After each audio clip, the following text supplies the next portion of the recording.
చిన్న ప్రార్థన చేసుకుందామండి. పరలోకమందున్న మా యొక్క తండ్రి, గడిచిన సంవత్సరం నుంచి కూడా ఈ సంవత్సరం వరకు కూడా నీ సన్నిధిలో సజీవ లెక్కలో ఉంచి తండ్రి, నీ సన్నిధిని చేరుకొని తండ్రి మీ పిల్లలకు కొన్ని మాటలు నేర్పించే భాగ్యాన్ని మాకు ఇచ్చినందుకు మీకు స్తోత్రాలు తండ్రి. తండ్రి కొన్ని మాటలు చెప్పుచుండగా హృదయంలో సొచ్చుకొని వాటి ద్వారా మంచికి ఎదిగే బిడ్డలుగా సహాయాన్ని అందించమని యేసుక్రీస్తు ప్రభు వారి నామమున చిన్న ప్రార్థన మనల్ని అడుగుతున్నా తండ్రి, ఆమేన్. కూడి వచ్చిన ప్రతి ఒక్కరు కూడా నా హృదయపూర్వకమైన వందనాలు తెలియజేస్తున్నానండి. ఇప్పటి వరకు కూడా యేసుక్రీస్తు ప్రభు వారి యొక్క పునరుద్ధానం, ఆయన తిరిగి లేవడం గురించి మనం విన్నాము. అర్థమైందండి? తిరిగి లేవడం గురించి. ఈరోజు యేసుక్రీస్తు ప్రభు వారు తిరిగి రోజు. మీకు ఏదన్నా ఫ్యూచర్లో ఏదన్నా బిట్ వచ్చింది అనుకోండి, ప్రపంచంలో ఎవరు తిరిగి లేచారు అని రాస్తే ఏం రాయాలి? యేసుక్రీస్తు అని రాయాలి, వేరేది రాయకూడదు. అర్థమైందా? మన జాతి పెద్ద ఎవరు? ప్రపంచంలో చనిపోయి తిరిగి లేచింది ఎవరు? వేరే ఆన్సర్ రాస్తే ఏమవుతారు? ఫెయిల్ అవుతారు. అవునా? 34 మార్కులు వచ్చినాయి. ఆ బిట్ రాస్తే ఎంత వస్తాయి? అది రాయిపోతే లేదండి వేరే పేరు రాస్తానంటే కుదురుద్దా? కుదరదండి. మరి యేసుక్రీస్తు ప్రభు వారిని ఎవరైనా చంపారా? దేవుణ్ణి ఎవరైనా చంపుతారా? దేవుడు బ్రతికించేవాడు తప్ప చంపబడేవాడు కాదు. మనల్ని బ్రతికిస్తుంది ఎవరు? మనల్ని అందరినీ బ్రతికించే దేవుడిని మనం చంపగలమా? చంపలేం కదా. ఒకవేళ మనం చంపేస్తే ఏమనుకుంటాం? ఈయన దేవుడని, దేవుడు కాదు. మనం చంపేసాం, దేవుడు కాదు అనుకుంటాం. అవునా కదా? మరి దేవుడిని చంపలేక మరి ఎవరు చంపారు?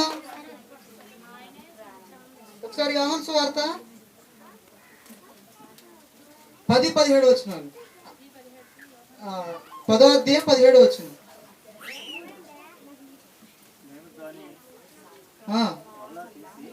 నేను దాన్ని మరలా తీసుకున్నట్లు నా ప్రాణం పెట్టుచున్నాను, ఇందువలన నా తండ్రి నన్ను ప్రేమించుచున్నాడు. దేవునికి ఏ అధికారం ఉందండి? ప్రాణాన్ని పెట్టగలడు, తీసుకోగలడు.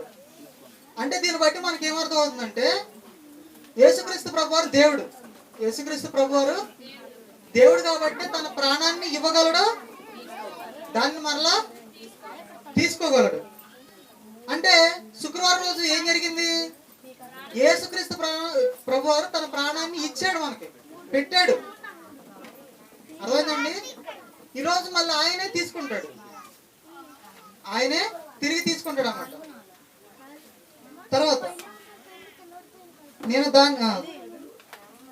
ఎవడన్నా నా ప్రాణము తీసుకొనుడు, నా అంతటా నేనే దాన్ని పెట్టుచున్నాను. దేవుని యొక్క ఆత్మను ఎవరైనా తీసుకోగలరా?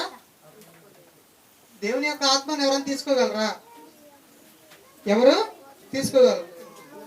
దాన్ని పెట్టుటకు నాకు అధికారం కలదు, దాన్ని తిరిగి తీసుకున్నటకు నాకు అధికారము కలదు. అంటే ఇక్కడ 2 రకాలుగా మనం అర్థం చేసుకోవచ్చు. దేవుడు తన ప్రాణాన్ని మన కోసం పెడతాడు, పెట్టి దాన్ని తీసుకుంటాడు. అర్థమైందండి? అంటే దేవుడు తన ప్రాణాన్ని ఇచ్చాడు, మళ్ళీ తిరిగి తీసుకున్నాడు. అదే విధంగా మనకు కూడా ప్రాణం పెట్టింది ఎవరు? మనం ఈరోజు బ్రతుకున్నామంటే ఎవరు? దేవుడు. దేవుడు మనకేమి ఇచ్చాడు? ప్రాణం ఇచ్చాడు, శరీరాన్ని ఇచ్చాడు, ఆత్మని ఇచ్చాడు. అవునా కదా? అంటే ఇప్పుడు తీసుకోవాలంటే ఎవరు తీసుకోవాలి మన ఆత్మని? యేసుక్రీస్తు ప్రభువారు ఏమన్నారు?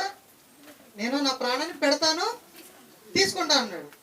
దానికి ఎవరికి ఉంది అధికారం? అది అంటే ఇప్పుడు మనం పుట్టామంటే ఎవరికి అధికారం ఉంది? మనకు లేదు. ఇప్పుడు ఈ భూమి పడడానికి మనకు అధికారం ఉందా? ఏమండి, నేను పుట్టకముందే నాకు అధికారం ఉంది, పలానా ఆదమను నేను పలానా సంవత్సరంలో పుట్టుటకు నాకు అధికారం కలదని ఎవరైనా అన్నారు ఇక్కడ? ఎవరికి అధికారం లేదు. పుట్టడానికి ఎవరికి అధికారం లేదు. అలాగే చనిపోవడానికి కూడా అధికారం లేదు. అంటే దేవుని మనం పుట్టించిన దేవునికి మనం పుట్టడానికి అధికారం, పుట్టించడానికి అధికారం ఉంది. పుట్టిన తర్వాత మనం తీసుకోవడానికి కూడా అధికారం ఉంది. మరి అలాంటి దేవుడు ఆయన మన కోసం ప్రాణం పెట్టి తిరిగి తీసుకోవడానికి కూడా అధికారం. నా తండ్రి వలన ఈ ఆజ్ఞను పొంది తిని. ఎవరి వలన అంట? ఇప్పుడు యేసుక్రీస్తు ప్రభువు ఏం చేశారంటే ఆయన పుట్టడానికి ఆయనకు అధికారం ఉంది, ప్రాణం పెట్టడానికి ఆయనకు అధికారం, మళ్ళీ తిరిగి తీసుకోవడానికి. అవునా కదా? అంటే మనం పుట్టించడానికి అధికారం ఉంది, తీసుకోవడానికి అధికారం ఉంది. అవునా కదా? తిరిగి తీసుకోవడానికి కూడా అధికారం ఉంది. మరి మరి మనకేమో అధికారం లేదా? మనకేం అధికారం లేదా? దేవుడు పుట్టించాడు, మనకి తెలీదు. ఇప్పుడు ఏ డేట్ లో పుడతాం ఏంటో అసలు మన భూమి ఉందన్న సంగతే తెలీదు. మనం పుట్టించడానికి అధికారం ఎవరికి ఉంది? దేవుడికి ఉంది. మరి తీసుకోవడానికి దేవుడికి అధికారం ఉంది. మరి మనకే అధికారం ఉంది? 1 యోహాను సువార్త 3:16. 1 యోహాను పత్రిక 3:16.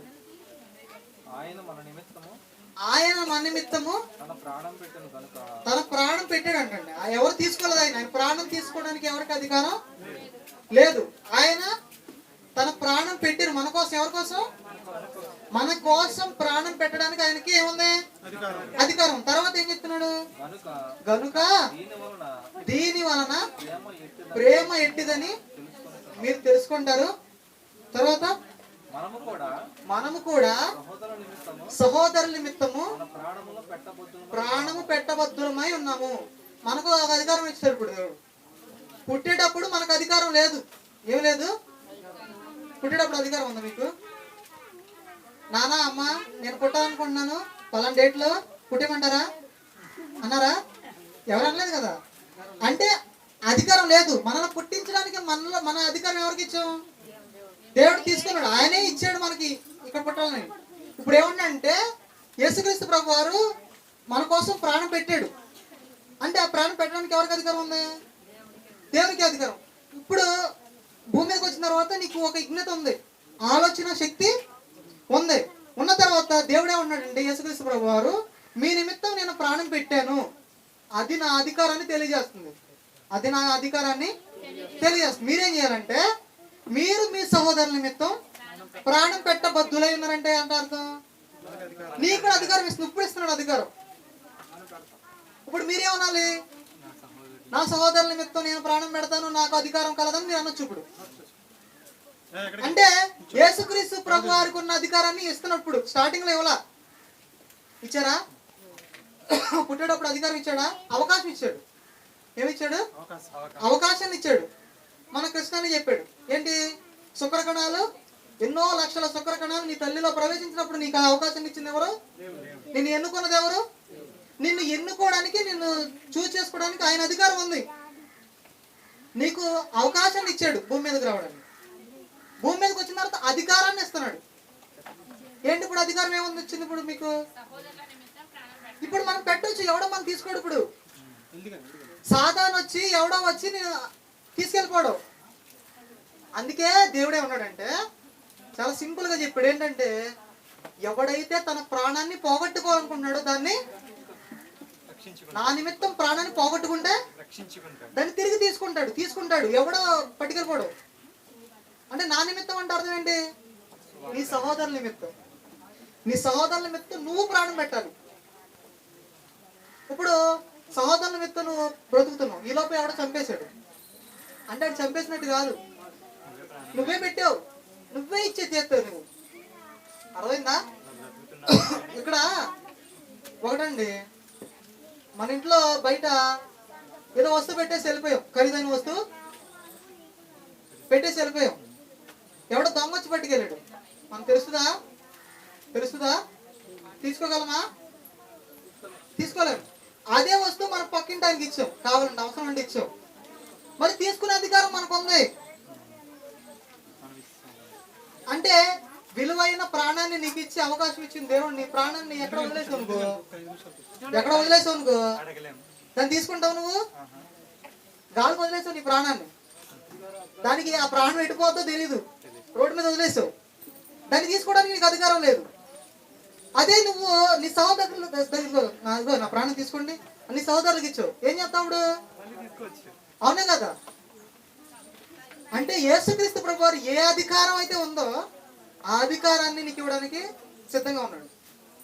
ఫస్ట్ అవకాశం ఇచ్చాడు, తర్వాత 2 అధికారాలు వస్తాయి. ఇప్పుడు 2 ఎన్ని అధికారాలు? ఇప్పుడు ఎమ్మెల్యే గారికి పదవి తీసుకునే అధికారం లేదు, దాన్ని వదిలిపెట్టే అధికారం కూడా లేదు. ప్రజలు ఇస్తే తీసుకోవాలి, పొమ్మంటే. కానీ నీకు అది కాదు, నువ్వే తీసుకోవచ్చు. భూమి మీద ఇదిగో నా దగ్గర ప్రాణం ఉంది, ఇంకెవరికైనా కావాలా, ఇంకెవరికైనా కావాలా, ఇవ్వచ్చు. ఇచ్చిన తర్వాత దాన్ని మళ్ళీ నువ్వు తీసుకోవచ్చు. నువ్వు నా నిమిత్తం ప్రాణం పోగొట్టుకుంటే ఏమవుతుంది? నువ్వు తిరిగి తీసుకోవచ్చు. నువ్వు గాలి వదిలేసావు అనుకో, నువ్వు తీసుకుంటా కుదరదు. అంటే యేసుక్రీస్తు ప్రభువారు మొత్తం 3 ఇచ్చాడు. ఏమేమి ఇచ్చాడు? ఫస్ట్ మనం కొనడానికి అవకాశం ఇచ్చాడు. అవకాశం. పుట్టించే అధికారం ఎవరికి ఉంది? దేవునికి. యేసుక్రీస్తు ప్రభు కలిగి ఉన్నదే అని ఆయన లేకుండా, కలిగి ఉన్నదే ఆయన లేకుండా కలగలేదు. అంటే మనం కలిగాం ఆయన లేకుండా. అంటే ఆయన అధికారం కింద నీకు అవకాశం ఇచ్చాడు. ఆయన పుట్టడానికి, ఆయన ప్రాణం పెట్టడానికి, తీసుకోవడానికి కూడా ఆయనకి అధికారం ఉంది. అర్థమైందా?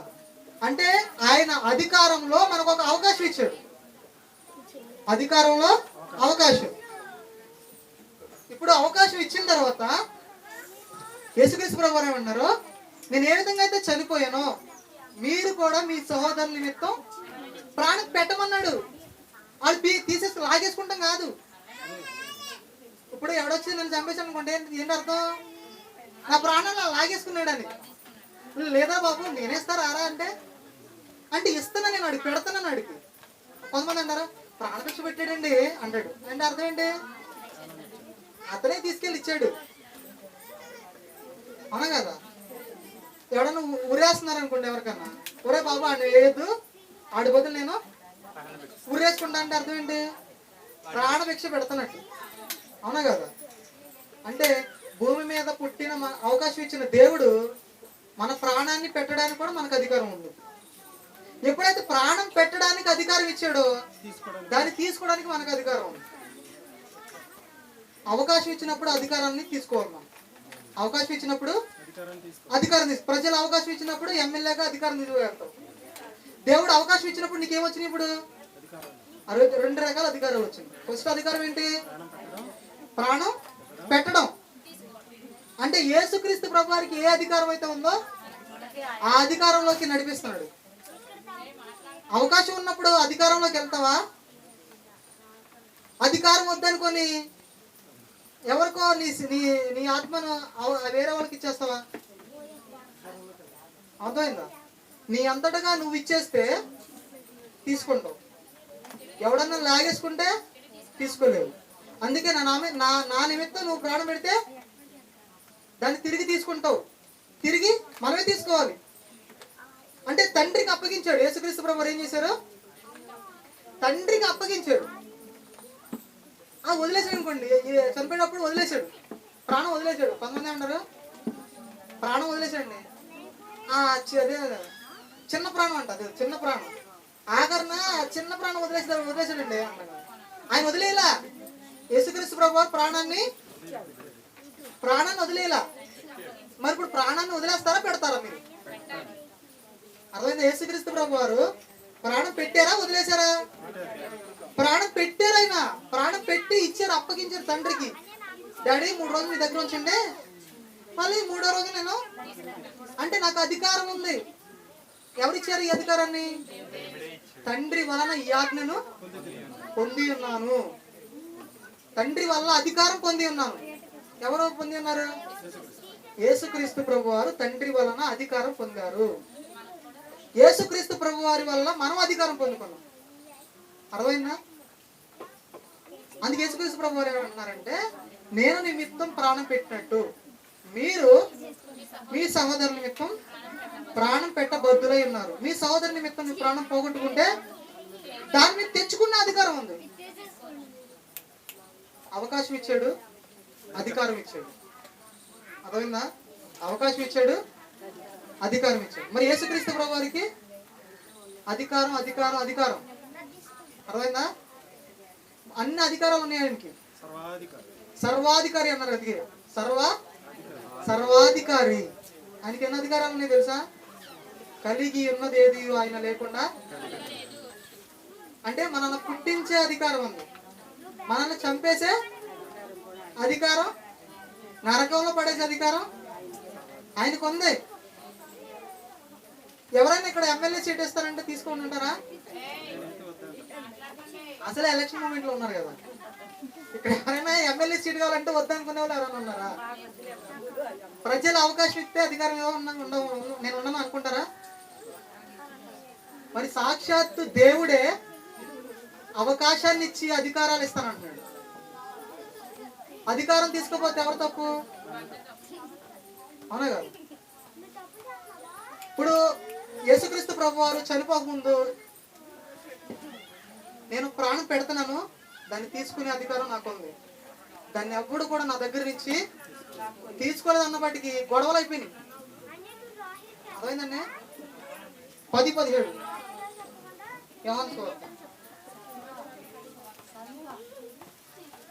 10:17 10:17 తర్వాత చదివే కదా. దాని తర్వాత ఏం జరిగిందని? అధికారం కాదు, దాన్ని తిరిగి తీసుకున్నట్టు నాకు అధికారం కాదు. ఈ మాటను బట్టి యూదుల్లో మరలా భేదం పుట్టాను. వారు అనేకులు వారు దయ్యములు పట్టిన వాడు వారి మాటకు విడుచున్నారు అన్నవి. దయ్యం పట్టిన వారి మాటలు ఇవి దెయ్యము పట్టిన వారి మాటలు కావు, దెయ్యములు గుర్తి వారి కన్నులు తెరవగలదనా అనేది. అంటే యేసుక్రీస్తు ప్రభు వారు చనిపోక ముందు నేను చనిపోవడానికి నేను ప్రాణం పెట్టడానికి నాకు అధికారం ఉంది, తిరిగి తీసుకోవడానికి నాకు అధికారం ఉంది అని చెప్పారు ఆయన. ఇప్పుడు సమాజంలోకి వెళ్ళి దేవుడు నాకు అవకాశం ఇచ్చాడండి, ఇప్పుడు నా ప్రాణం పెట్టడానికి అవకాశం ఉంది, అది అధికారం ఉంది, తిరిగి తీసుకోవడానికి నాకు అధికారం ఉంది అన్నాను అనుకో, ఏమంటారు? పిచ్చోళ్ళ చూస్తారు. అవునా కదా? పిచ్చోళ్ళగా ఇడెవడరా బాబు పిచ్చోడు, ప్రాణం ఇచ్చేస్తే మళ్ళీ ఎలా తీసుకుంటాడు? ప్రాణం ఇచ్చేస్తే తిరిగి ఎలా తీసుకుంటాడు అనుకుంటారు. ఈ అధికారం ఎవరి వల్ల వచ్చింది? దేవుని వల్ల పొందారు, యేసుక్రీస్తు వల్ల. యేసుక్రీస్తు ప్రభు వారు చనిపోకముందు ఏమన్నారు? నాకు అధికారం పెట్టడానికి నాకు అధికారం ఉంది, కూర్చోండి, తిరిగి తీసుకోవడానికి నాకు అధికారం. అనగానే అక్కడ గొడవలు వచ్చేసి అవునా కాదు? గొడవలు వచ్చేది. ఇప్పుడు మన సహోదరు నిమిత్తం ప్రాణం పెట్టడానికి అధికారం ఉంది, తీసుకోవడానికి మనకు అధికారం ఇచ్చాడు. ఈ విషయాన్ని మనం బయట వాళ్ళు చెప్తే ఏమనుకుంటారు? ఈడెవడో పిచ్చాడు అనుకుంటారు. కానీ ఈ అధికారం ఎవరి వల్ల పొందాం? యేసుక్రీస్తు వల్ల పొందాం. ఎందుకంటే నేను మీకోసం ప్రాణం పెట్టినట్టు మీరు మీ సహోదరుల నిమిత్తం ప్రాణం పెట్టబద్దులై ఉన్నారు. సింపుల్ అండి, సింపుల్. ఏంటంటే మీ స్వతహాగా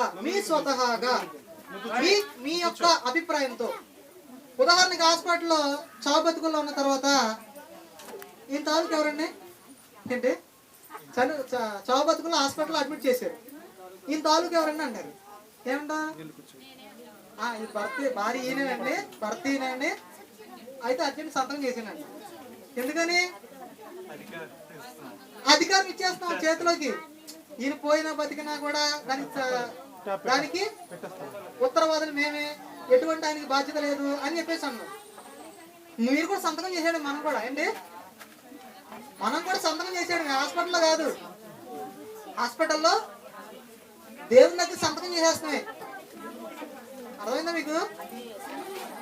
హాస్పిటల్లో ఏ విధంగా అయితే మనం సంతకం చేస్తామో పేషెంట్ కోసం, అలాగే దేవుని దగ్గర కూడా మనం ఏం చేయాలి? సంతకం చేసేయాలి. ఏమని? నా సహోదరుల నిమిత్తం నేను ప్రాణం పెట్టడానికి నేను రెడీగా ఉన్నానని. ఒకవేళ నా సహోదరుల నిమిత్తం నేను ప్రాణం పెట్టను, నేను దాచుకుంటానన్నా అనుకో, అది దాచుకోలేదు, తీసుకుపోతాను.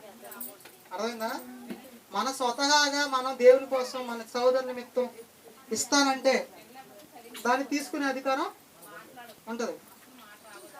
ఒకవేళ నేను పెట్టే అధికారం నాకు ఉందని మీరు గుర్తించకపోతే తీసుకునే అధికారం కోల్పోతారు.